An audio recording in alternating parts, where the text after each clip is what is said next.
ጥያቄ ቁጥር 1 ኢፍታህ ማለት ምን ማለት ነው? ሀ ተከፈት፣ ለ ተዘጋ፣ ሐመሩሃ ተናገር። መልሱ ተከፈት። ጥያቄ ቁጥር 2 አዳም ከገነት ሲባረር የት ተቀመጠ? ሀ ኤልዳ፣ ለ ደብረ ቅዱስ፣ ሐመሩሃ ቀራኔው።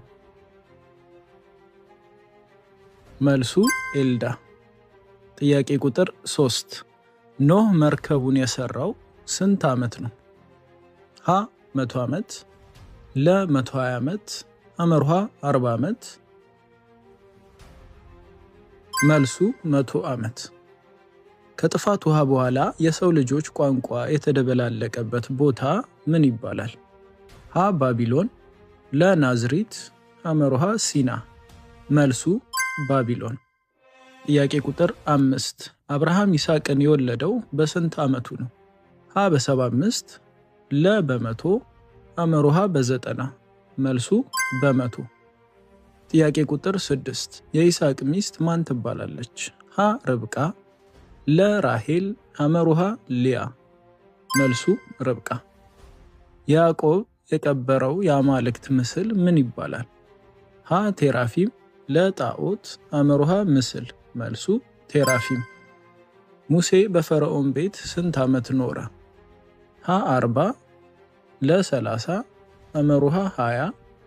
መልሱ 40 ዓመት። እስራኤላውያን ቀይ ባህርን ሲሻገሩ መሪው ማን ነበር? ሀ ሙሴ፣ ለ ኢያሱ፣ ሐመሩሃ አሮን። መልሱ ሙሴ። የሙሴ አማካሪ የነበረው የኢትዮጵያ ካህን ማን ነው? ሀ ዮቶር፣ ለ መልከ ጼዴቅ፣ ሐመሩሃ ባኮስ። መልሱ ዮቶር። ታቦተ ጽዮንን ከእግዚአብሔር የተቀበለው ነቢይ ማን ነው? ሀ ሙሴ፣ ለ ዳዊት፣ ሐመሩሃ ሳሙኤል። መልሱ ሙሴ። ኢያሱ ምድሪቱን ሲሰልል የደበቀቻቸው ሴት ማን ትባላለች? ሀ ረሃብ፣ ለ ሩት፣ ሐመሩሃ ደሊላ። መልሱ ረሃብ።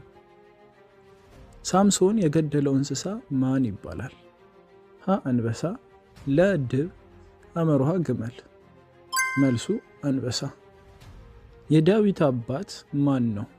ሀ እሴይ፣ ለ ዮቤድ፣ ሐመሩሃ ቦኤዝ። መልሱ እሴይ። ጎልያድ የየትኛው ሀገር ሰው ነበር? ሀ ፍልስጤም፣ ለ ግብፅ፣ ሐመሩሃ ሞዓብ። መልሱ ፍልስጤም። ቤተ መቅደሱን የሰራው ንጉሥ